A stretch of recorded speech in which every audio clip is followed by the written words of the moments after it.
sebelum kita mulai aktivitas pada pagi hari ini, kita berdoa sesuai dengan agama dan keyakinan kita masing-masing. Oleh ketua kelas silakan. Ya, sebelum kita belajar, mari kita berdoa menurut agama dan keyakinan kita masing-masing. Berdoa dimulai. Selesai. Oke, sebelum kita lanjut, Bapak akan absensi dulu. Siapa yang tidak hadir? Lukas ya. Lukas. Apa kendalanya Lukas hingga tidak datang ke sekolah? Di sini. Oke, di sini ya. Yang lain hadir? Terima kasih. Berarti hanya Lukas saja yang tidak hadir ya. Semoga kita dalam keadaan sehat walafiat. Oke, kita lanjut ke pembelajaran kita. Pertemuan sebelumnya kita sudah mempelajari tentang enzim. Ingat ya, enzim. Siapa di antara kalian yang masih ingat apa itu enzim? Oke, Anda silakan.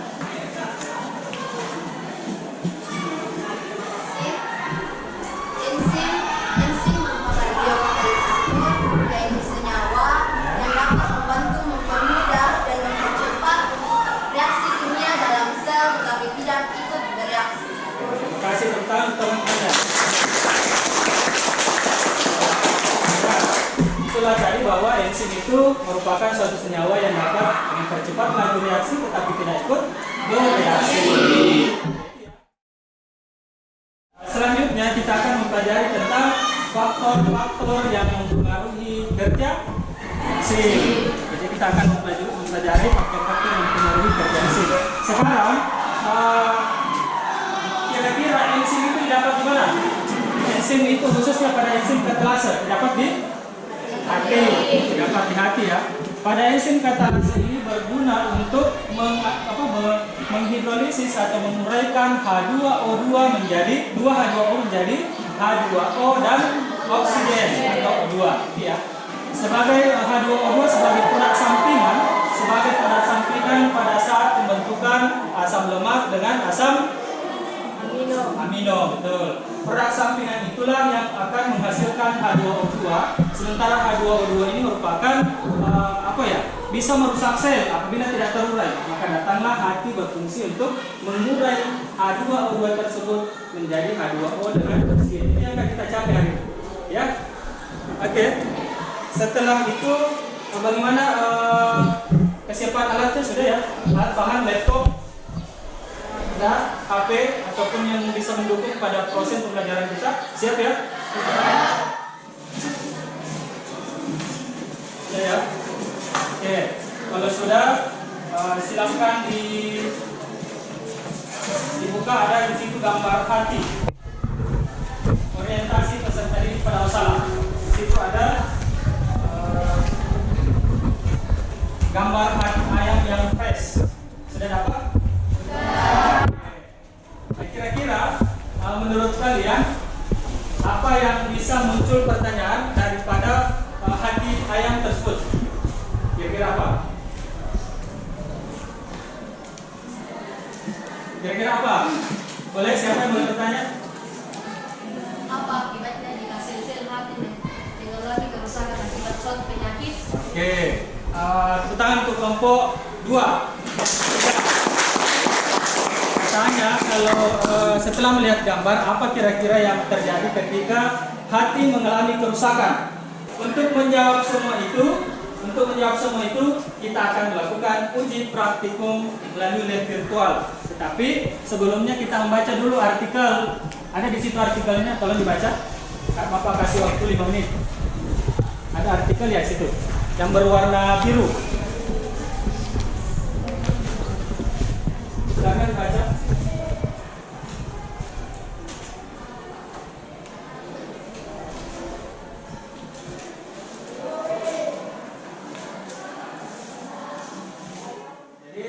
Itu tadi artikel.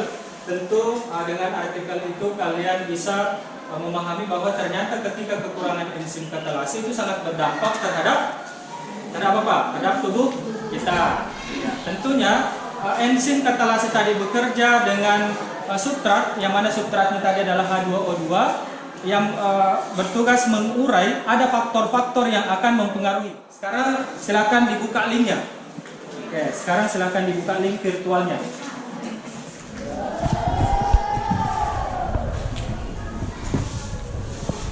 Oke, kelompok 1 sudah buka linknya. Ya, kelompok 2 Sudah. sudah buka. Oke, karena kalau sudah buka linknya, coba sekarang menambahkan tabung reaksi. Berapa tabung reaksi kita butuhkan? Ada 5. Jadi tabung reaksi yang kita butuhkan ada 5. Jadi di situ ada tabung A, B, C, D, dan E. Bisa dipahami? Bisa. Oke, kalau sudah bisa, silakan lakukan praktikum dengan sesuai dengan apa yang sudah kalian tangkap daripada Bapak. Silakan lakukan uji praktikum berdasarkan kelompoknya. Kemudian ada data, ada tabel, bentar kalian isi ya. Oke, boleh mulai? Oke, silakan.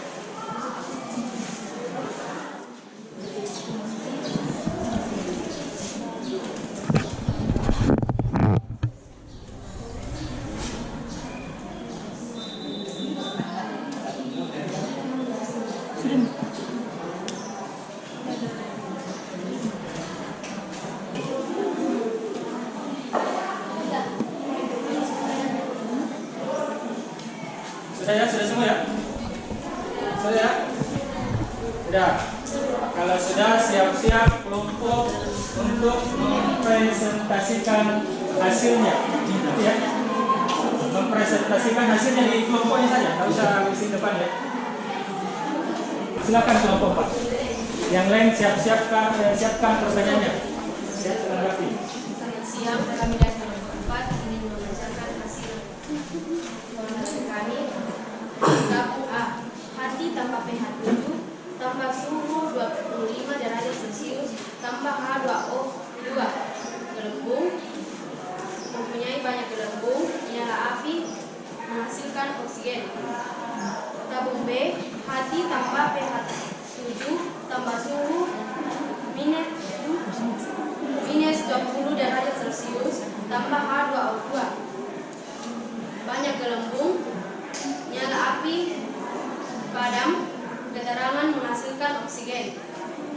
Tabung C, hati tambah pH 7 tambah suhu 90 derajat Celcius tambah H2O2 gelembung, tidak ada sama sekali, nyala api padam, keterangan tidak menghasilkan oksigen. Tabung bagian D, hati tambah pH 7 tambah suhu 25 derajat Celcius tambah HCl tambah H2O2 gelembung, tidak ada sama sekali, nyala api padam, keterangan tidak menghasilkan oksigen. Tabung bagian E, hati tambah pH 7 tambah suhu 25 derajat Celcius tambah NaOH tambah H2O2 gelembung, tidak ada sama sekali, nyala api padam, keterangan tidak menghasilkan oksigen. Ya, itulah hasil pengamatan kami. Ada persilakan kepada kelompok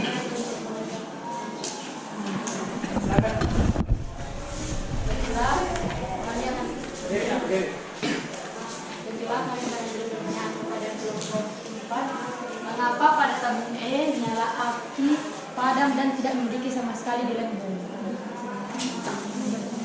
sedangkan suhunya normal?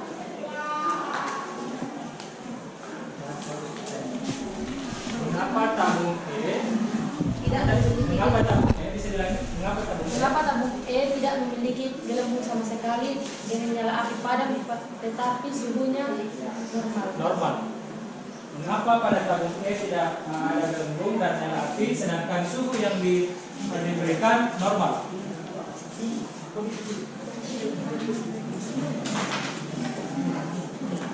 Silakan. Oke, silakan. Atas berdiri jawab.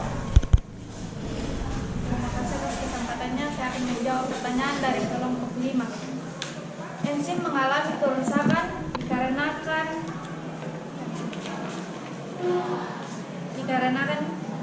adanya campuran NaOH. OH itu bersifat apa? Basa. Masa itu dapat merusak enzim atau tidak? Dapat merusak enzim ketika terlebih. Terima kasih.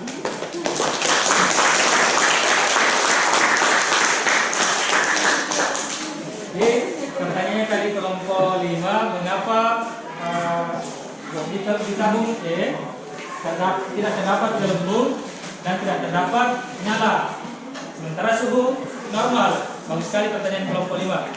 Lebih bagus lagi kelompok 6 menjawab dengan betul bahwa ketika dipengaruhi oleh faktor NaOH berupa basa, itu dapat mempengaruhi kerja enzim.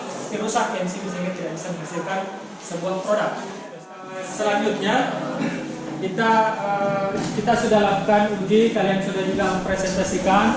Kira-kira apa yang menjadi faktor? Kira-kira apa yang menjadi faktor yang mempengaruhi faktor-faktor kerja enzim? Kelompok 3. Yang pertama adalah suhu. Yang kedua apa lagi? Apa lagi? Apa lagi? Aktivator. Apa lagi? Inhibitor. Ya itu ya. Sekarang kalau sudah kerjakan soal evaluasi. Ada soal evaluasi sebelum dan kesimpulan. Oke, silakan. Silakan dikerjakan tadi soalnya. Soal evaluasi ada nomor 1, nomor 2, nomor 3, nomor 4 kesimpulan. Silakan soal evaluasi.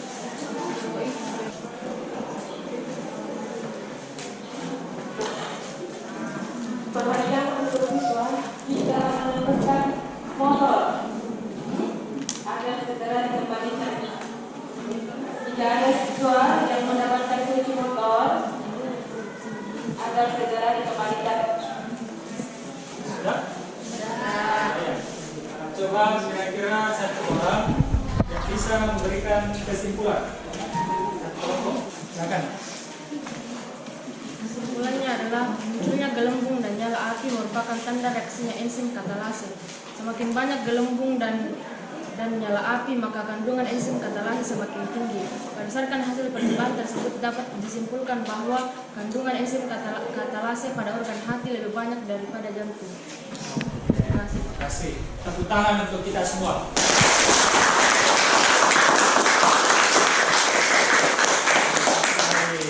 Ya, jadi semua hebat-hebat ya, tapi tetap harus diberikan apresiasi kepada kelompok yang paling aktif. Yang adalah kelompok 5. Untuk kelompok 5. Meskipun kita semua sudah aktif ya, tetapi kelompok 5 merupakan kelompok yang paling banyak memberikan pertanyaan ataupun tanggapan. Jadi luar biasa, kita semua sudah hebat, sudah bisa menerapkan ataupun memahami apa yang menjadi tujuan pembelajaran kita hari ini. Ya. Sekarang selanjutnya kita berefleksi. Manfaat dan pembelajaran ini bagi kami kelompok 5 adalah kami jadi tahu bahwa enzim sangat penting bagi tubuh kami karena enzim berperan dalam proses metabolisme dalam tubuh. Sebelum kita tutup pembelajaran pada hari ini, minggu depan dikumpul laporannya ya, dikumpul laporannya. Kita latihan membuat laporan sesuai dengan apa ya yang diharapkan. Oke. Kemudian sebagai penutup pembelajaran minggu depan adalah proses katabolisme karbohidrat. Yaitu proses katabolisme karbohidrat berarti proses pemecahan makanan menjadi glukosa. Sudah bisa dipahami ya? Oke, kalau sudah sebelum kita tutup kita membaca Alhamdulillahirabbil alamin atas apa yang kita pelajari. Sebelum kita tutup silakan ketua kelas untuk berdoa. Ya, setelah kita belajar, mari kita berdoa menurut agama dan keyakinan kita masing-masing. Berdoa dimulai. Selesai. Terima kasih nak, boleh istirahat, kemudian tetap semangat dalam pelajaran ya. Tidak boleh kendor-kendor. Kita selalu berpikir kritis, kreatif untuk dalam setiap mata pelajaran. Oke, terima kasih. Assalamualaikum warahmatullahi wabarakatuh. Tepuk tangan untuk kita semua.